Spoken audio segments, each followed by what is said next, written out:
الحمد لله وكفى وسلام على عباده الذين اصطفى اما بعد فاعوذ بالله السميع العليم من الشيطان اللعين الرجيم بسم الله الرحمن الرحیم۔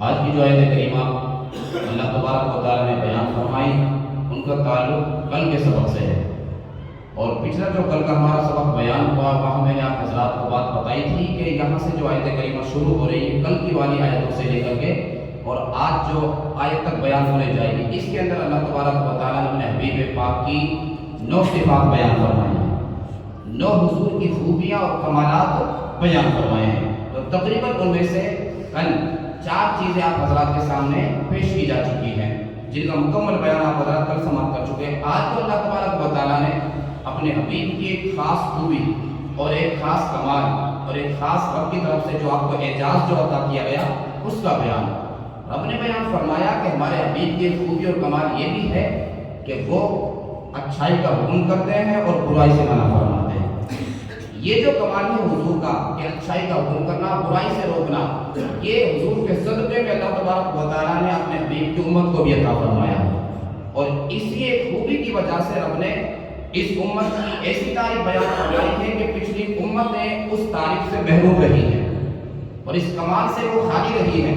اسی وجہ سے اللہ تبارک و تعالیٰ نے پہلی امتوں کے اندر ایک نبی تشریف لے جاتے تو دوسرے واپس تشریف لے آتے، کیونکہ یہ جو کام اچھائی کا حکم کرنا اور برائی سے روکنا اللہ تبارک و تعالیٰ نے نبیوں کے علاوہ کسی کے ذمہ نہیں فرمایا تھا، لیکن یہ کام اچھائی کا حکم کرنا اور برائی سے روکنا رب نے اپنے حبیب کے بعد میں، کیونکہ نبی کوئی نہیں آنا۔ میں کل آپ حضرت کے سامنے حدیث پاک پیش کر چکا ہوں کہ حضور نے بیان فرمایا کہ لا نبی کے بعدی، کہ میں آخری نبی، میرے بعد کوئی نبی نہیں آنا۔ تو اب حضور کے بعد میں دین تو باقی رہے گا قیامت تک، اور رسول اللہ کا دین جو ہے باقی رہے گا، قائم رہے گا، دائم رہے گا۔ تو اس کا جو کام کاج، اس کے جو پورے معاملات ہیں وہ سنبھالنے کسے ہیں؟ حضور کی امت نے سنبھالنے ہیں، اور حضور کی امت میں سے یہ ڈیوٹی لگائی گئی ہے علماء کرام کی۔ تو اچھائی کا حکم کرنا، برائی سے روکنا ایک بہت بڑا عظیم کام ہے، لیکن اگر اس کو چھوڑ دیا جائے، اس کو ترک کر دیا جائے جس پر یہ ڈیوٹی لگائی گئی ہے، تو وہ مجرم بھی بہت بڑا ہے، پھر رب کے دربار میں اس سے بڑا مجرم بھی کوئی نہیں، اور اگر یہ کام انجام دے تو رب کے دربار میں اس سے محبوب بھی بندہ کوئی نہیں، کیونکہ رب نے اپنے حبیب کی خاص خاص خوبیوں میں اس خوبی کو بھی گنایا ہے۔ رسول اللہ صلی اللہ علیہ وسلم نے ارشاد فرمایا، بنی اسرائیل کا پہلے حکم بیان فرمایا حضور نے کہ اچھائی کا حکم کرنا اور برائی سے روکنا یہ کیا کام ہے، اس کو چھوڑنے پر اب تک کیا عذاب آتا ہے۔ حضور نے ارشاد فرمایا، لما وقعت بنو اسرائیل فی المعاصی نہاهم علماءهم فلم ينتهوا فجالسوهم وآكلوهم وشربوهم۔ یہ مسلم شریف کے اندر حدیث پاک موجود ہے، اور در منصور امام سیوطی نے بھی اس کو بیان فرمایا ہے۔ میں پہلے بھی شاید حدیث پاک آپ کے سامنے پیش کر چکا ہوں، تو یہ بیان آیا اس لیے میں ریپیٹ کر رہا ہوں۔ حضور نے ارشاد فرمایا کہ بنی اسرائیل کے لوگ جب وہ جو ہے برائیوں میں، گناہوں میں لپت ہونے لگے، بے پناہ گناہ وہ کرنے لگے اور نئے نئے جرموں کو انجام دینے لگے، تو پھر جو ہے ان کے علماء جو تھے انہوں نے پہلے ان کو منع کیا، ان کو روکا ٹوکا کہ صاحب یہ مت کرو، یہ برا ہے، یہ حرام ہے، یہ ناجائز ہے، اس پر اب کی پکڑ ہو سکتی ہے۔ حضور فرماتے کہ کچھ دنوں تک تو انہوں نے یہ کام کیا، اچھائی کا حکم کرنا اور برائی سے روکنا، یعنی امر بالمعروف اور نہی عن المنکر، جس کو شورٹ میں یوں بولا جائے، یہ کام کیا۔ لیکن بعد میں پھر کیا ہوا؟ جب قوم عادی ہو گئی ان گناہوں کی، تو آقا نے ارشاد فرمایا پھر یہ خود علماء جن کی ڈیوٹی تھی کہ ہمیشہ آخری دم تک اس کام پہ ڈٹے رہنا، پھر انہوں نے کیا کیا کہ صاحب مانتا تو کوئی ہے نہیں، تو پھر یہ خود علماء بھی ان کے ساتھ کھانے میں، پینے میں، رہنے میں، سہنے میں شریک ہو گئے۔ ہر جرم کے اندر یہ خود علماء بھی انوالو ہونے لگے، یہ بھی شامل ہونے لگے۔ تو اب بتائیں ہوا کیا؟ جب اب تک تو رب کی رحمت تھی، کیونکہ کچھ لوگ گناہ کر رہے تھے، کچھ منع کر رہے تھے، تو ان منع کرنے والوں کی وجہ سے رب کا عذاب ٹلا ہوا تھا، رکا ہوا تھا، بچا ہوا تھا۔ لیکن جیسے ہی جب یہ خود پورے علماء جن کی ڈیوٹی تھی اس کام کو روکنے کی، وہ بھی شامل ہونے لگے، تو آقا نے ارشاد فرمایا فَلَعَنَهُمُ اللَّهُ عَلَى لِسَانِ دَاوُودَ وَعِيسَى بْنِ مَرْيَمَ ذَلِكَ بِمَا عَصَوْا وَكَانُوا يَعْتَدُونَ۔ تو اب اللہ تبارک و تعالیٰ نے ان پر حضرت سیدنا داؤد علیہ السلام اور حضرت سیدنا عیسیٰ علیہ السلام اپنے 2 نبیوں کے ذریعے سے لعنت فرمائی، اس قوم پر 2 نبیوں کے ذریعے سے لعنت فرمائی، یعنی دعائے جلال ان کے ذریعے سے فرمائی، ان کی تباہی کے لیے، ان کی بربادی کے لیے، ان کے خاتمے کے لیے۔ اب یہ تو ہوا پہلی امتوں کا بیان. حضور یہ حدیث پاک بیان فرما رہے تھے. راوی فرماتے کہ میرا ابو مولا ایسے تکیے سے ٹیک لگا کے تشریف فرما تھے اور بیان کرتے جا رہے تھے. جیسے ہی حضور کا یہاں تک بیان پہنچا اور یہاں ختم ہوا تو اب اگلی بات جو حضور نے بیان فرمائی تو میرا ابو مولا بالکل سیدھے بیٹھ گئے, تکیہ سے ٹیک لگا ہٹا کر کے اور سیدھے بیٹھ گئے. یعنی کہ اب آنے والی جو بات بیان کرنے لگا بڑی امپورٹنٹ ہے. یوں اشارہ تھا صحابہ پاک بالکل حضور کے توجہ فرما رہے تھے حضور کی طرف. تو اب حضور نے اگلی بات فرمائی, آپ نے ارشاد فرمایا واللہ لتأمرن بالمعروف ولا تنهون عن المنکر ولا تأطرن على الحق اطرا. آپ نے ارشاد فرمایا تو میرے غلاموں یاد رکھیے گا تمہیں وہ کام نہیں کرنا جو پہلے کر رہے تھے. تمہیں کرنا کیا ہے؟ تمہیں ہر حال میں, ہر گھڑی میں, ہر مصیبت, ہر پریشانی میں اچھائی کا حکم کرنا ہے, برائی سے روکنا ہے. یہ تمہارا کام ہے. میں ڈیوٹی لگا کر کے جا رہا ہوں. آقا نے آگے ارشاد فرمایا اور تمہیں ظالم کا ہاتھ ظلم سے روکنا ہے, مصیبت زدوں کی تمہیں فریاد سننی ہے. اور آقا نے آگے ارشاد فرمایا اگر تم نے بھی ایسا ہی کیا جیسے انہوں نے کیا تھا, تم نے بھی یہ کام ترک کر دیا, تو پھر آگے حضور نے ارشاد فرمایا او لیبعثن اللہ علیکم عقابا ثم یدعونہ فلا یستجاب لہ. آپ نے ارشاد فرمایا تو اب اگر تم نے بھی یہ کام چھوڑ دیا, اچھائی کا حکم اور برائی سے روکنا یہ تم نے بند کر دیا, تو پھر اب رب کا عذاب آئے گا اور سب کو گھیر لے گا. اس وقت تم خوب پکارو گے رب کو, خوب آوازیں لگاؤ گے, خوب دعائیں کرو گے, خوب مسجدیں آباد کرو گے. آقا فرماتے لیکن رب ایک نہیں سنے گا, ایک نہیں سنے گا, سب کو اپنے عذاب میں گرفتار کر کے تباہ و برباد فرما دے گا. تو یہ حضور کا خاص کمال ہے کہ آپ کو رب نے امر بالمعروف اور نہی عن المنکر کے واسطے اس دنیا میں بھیجا ہے. یعنی حضور میرے حبیب جو ہیں وہ کفر اور شرک سے منع کرتے ہیں, رشتہ داری کو توڑنے سے منع کرتے ہیں, حرام چیزوں سے دور رہنے کا حکم فرماتے ہیں.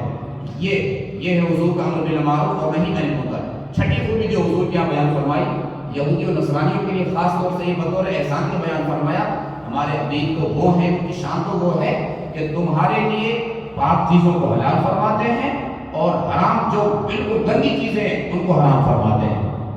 اس کی تفسیر میں بیان فرمایا کہ یہودیوں کے میں آپ کے تعلق سے پہلے بیان کر چکا ہوں کہ ان کے یہاں بہت ساری ایسی ناپاک اور نجس چیزیں جن کو انہوں نے حلال سمجھا ہوا تھا. اسی طریقے سے حضور کے زمانے کے موجودہ کفار جو ہے خون کو, مردار کو, اس کے علاوہ اور بے شمار چیزوں کو جو ہے وہ حلال سمجھا کرتے تھے, اور جو پاک چیزیں تھیں ان کو حرام کیا ہوا تھا. اور رب نے فرمایا ہمارے حبیب نے آ کر کے تمہارے اندر جو واقعی پاک اور حلال چیزیں ان کو تمہارے سامنے حلال بیان فرمایا, اور جو واقعی طبیعت جن کو ناپسند کرتی ہے, جن سے بندے کو گھن آنی چاہیے تھی اور حرام ہے ہمارے دربار میں, ان کو بھی ہمارے حبیب تمہارے سامنے بیان کر کے حرام فرماتے ہیں. اسی طریقے سے آگے رب نے ارشاد فرمایا وَيَضَعُ عَنْهُمْ إِصْرَهُمُ الْأَغْلَالَ الَّتِي كَانَتْ عَلَيْهِمْ. اور میرے حبیب نے آ کر کے تمہارا بوجھ ہلکا فرما دیا. میرے حبیب نے تمہارے جو گردن کا توق بنا ہوا تھا, جو تمہاری گردنوں میں زنجیریں پڑی ہوئی تھی اور تمہارے سر پر بڑا بھاری بوجھ پڑا ہوا تھا, میرے حبیب نے آ کر کے اس کو اتار دیا, تمہیں ہلکا کر دیا. واقعی اس بندے سے پوچھے کہ جس کے اوپر ایک دم وزن ڈال دیا جائے, پھر کوئی دوسرا سہارا آ کر کے دے کر کے اس کے اوپر سے وزن اتار دے تو اس کا بڑا ریلیف محسوس ہوتا ہے, ایک سکون اور شانتی محسوس ہوتی ہے. یہ بوجھ کیا ہے؟ یہ بوجھ سنیں تھوڑا. حضرت سیدنا موسیٰ علیہ السلام کی شریعت اس قدر سخت تھی, اور وہ سخت اس لیے نہیں تھی کہ شروع میں تھی, بلکہ ان کے کرتوتوں کی وجہ سے اپنے سخت فرمائی تھی. ان کے یہاں حکم یہ تھا کہ اگر ناپاکی ہاتھ میں لگ گئی تو جس ٹکڑے میں لگی ہے اس کو کاٹنا واجب اور ضروری تھا. آگ نہیں ہوگا جب تک اس کو کاٹا نہ جائے. کپڑے میں لگ گئی, کپڑے کو اس حصے کو کاٹنا ضروری تھا. اسی طریقے سے غلطی سے یا جان بوجھ کر کے کوئی قتل ہو گیا, بندے کی بالکل مرضی نہیں تھی, انجانے میں خطا سے اس سے قتل ہو گیا, تو اب اس کے بدلے میں قتل ہی تھا. حالانکہ یہ ہمارے شریعت میں یہ نہیں ہے. حضور نے قتل خطا جو ہے اس کے لیے دیت رکھی گئی ہماری شریعت کے اندر. قتل عمد کی سزا ضرور یہ ہے, لیکن ان کے لیے کوئی فرق نہیں تھا. دونوں کے لیے یہ قتل کے بدلے میں قتل تھا. دوسرا یہ کہ اگر کوئی گناہ کرتا بندہ بھلے رات کے اندھیرے میں چھپ کے کیا ہو, صبح سویرے اس کے دروازے پر پرچی چپکی ہوئی ملتی تھی. پرچی چپکی ہوئی ملتی تھی کہ اس محروم نے, اس بدکار نے یہ گناہ کیا ہے. یہ وہ محروم قسمت بندہ ہے کہ جس نے فلاں رات کے اندھیرے میں چھپ کر کے یہ گناہ کیا. تو آپ بتائیے کہ جو بندہ گناہ کرے چھپ کر کے, پھر اگر وہ ایکسپوز ہو جائے لوگوں کے سامنے تو کتنا ذلیل ہوتا ہے, کتنا شرمندہ ہوتا ہے وہ انسان. تو اس وقت جو ہے ان کی پردہ دری کر دی جایا کرتی تھی. یہ حضور کے صدقے میں رب نے کرم فرمایا ہے کہ حضور کی امت گنہگار تو ہے لیکن اللہ تبارک و تعالیٰ نے گناہوں پر پردہ ڈالا ہوا ہے۔ اسی وجہ سے آخرت میں بھی حدیث پاک کے اندر آئے کہ حضور کی امت کے بے شمار وہ بندے کہ جو حلالی نہیں ہوں گے لیکن ہوں گے نیک، وہ گناہ ان کے ماں باپ نے کیا ان کے اوپر خطا ہے، باقی اس کا بندے کا جو قصور ہے وہ نہیں، لیکن حلالی نہیں ہوں گے تو اللہ تبارک و تعالیٰ ان کو جو ہے اس وقت ان کے والد کے نام سے بھی نہیں پکارے گا، صرف ماں کے نام سے انہیں یاد کیا جائے گا تاکہ لوگوں کو شک نہ ہو، ڈاؤٹ نہ ہو۔ تو یہ سب کچھ انعام ہے حضور کے صدقے میں۔ یہ آ کر کے حضرت موسیٰ کی اس قدر سخت جو شریعت تھی تو رب نے فرمایا میرے حبیب نے وہ سخت قانون جو تمہارے اوپر لاگو تھے اب تک ان کو بڑا آسان فرما دیا، بڑا نارمل قانون بنا دیا ہے تمہارے لیے۔ ناپاکی رہتا ہے کپڑے میں ہو، بدن میں ہو، کہیں بھی ہو، یہاں تک کہ دل میں بھی اگر ناپاکی ہو تو اللہ تعالیٰ کلمہ طیبہ کی برکت سے صاف اور پاک فرما دیتا ہے۔ اس قدر حضور کے صدقے میں اللہ نے یہ رحم اور کرم اور انعام عطا فرمایا، یہ حضور کی خوبیاں۔ اب آ کے رب نے بیان فرمایا تو اے ایمان والو جب ہمارے حبیب کی یہ شانیں ہیں، یہ آپ کے کمالات ہیں، یہ آپ کی صفات ہیں، تو اب کرنا یہ ہے کہ تمہیں ہمارے حبیب کی جو ہے تعظیم کرنی ہے۔ تعظیم کا مطلب ہے کہ ان کی تعظیم کرنی ہے، ان کا ادب کرنا ہے، احترام کرنا ہے اور آگے ان کی مدد بھی کرنی ہے۔ عزت کرنا ہے مطلب یہ کہ جو حضور جو بھی فرمائے اس کو عمل میں لے آنا ہے، اور مدد کرنا ہے یہ کہ کافروں کے مقابلے میں جب بھی مال کی، جان کی، آل کی، اولاد کی، جس بھی چیز کی حاجت ہو تمہیں وہ میرے حبیب کے سامنے پیش کر دیں گے، یہ رب نے بیان فرمایا اور آگے فرمایا۔ اور پھر یاد رکھو وہی کامیاب ہے جو ہمارے حبیب کی تعظیم کریں، عزت کریں اور ان کی مدد کریں، ان کے لیے کامیابی کی ضمانت رب نے فرمایا ہم دیتے ہیں۔ سنیے، یأمرهم بالمعروف وینہاہم عن المنکر، اور میرے حبیب انہیں بھلائی کا حکم دے گا اور برائی سے منع فرمائے گا۔ وَيُحِلُّ لَهُمُ الطَّيِّبَاتِ وَيُحَرِّمُ عَلَيْهِمُ الْخَبَائِثَ، اور ستھری چیزیں ان کے لیے حلال فرمائے گا اور گندی چیزیں ان پر حرام کرے گا۔ وَيَضَعُ عَنْهُمْ إِصْرَهُمُ الْأَغْلَالَ الَّتِي كَانَتْ عَلَيْهِمْ، اور ان پر سے وہ بوجھ اور گلے کے پھندے جو ان پر تھے اتارے گا، یعنی کہ وہ سخت جو شریعت کے قاعدے قانون تھے ان کو نارمل فرما دیں گے میرے حبیب۔ فَالَّذِينَ آمَنُوا بِهِ وَعَزَّرُوهُ وَنَصَرُوهُ وَاتَّبَعُوا النُّورَ الَّذِي أُنزِلَ مَعَهُ أُولَٰئِكَ هُمُ الْمُفْلِحُونَ۔ تو اب رب نے آخری نتیجہ بیان فرمایا کہ جن کی شان یہ ہے تو کرنا یہ ہے تو وہ جو اس پر ایمان لائیں اور اس کی تعظیم کریں اور اس سے مدد دیں اور اس نور کی پیروی کریں جو ان کے ساتھ نازل کیا گیا، وہ کیا؟ قرآن شریف۔ آگے فرمایا وَأُولَٰئِكَ هُمُ الْمُفْلِحُونَ، اور وہی لوگ بامراد ہوئے جو میرے حبیب کے ساتھ کس والا معاملہ رکھیں گے، ادب کریں گے، احترام کریں گے اور ان کی مدد کریں گے، وہ کامیاب ہیں۔ اللہ تبارک و تعالی ہمیں عمل کی توفیق عطا فرمائے۔ یہ آج آخری سبق ہے، انشاءاللہ تعالیٰ کل سے تراویح اسٹارٹ ہو جائیں گے تو رمضان شریف میں جو سبق بند رہے گا۔ اللہ تعالیٰ ہم تمام لوگ ان باتوں پر سننے اور عمل کرنے کی توفیق عطا فرمائے۔ قال اللہ تبارک و تعالی فی شان حبیبہ الکریم ان اللہ و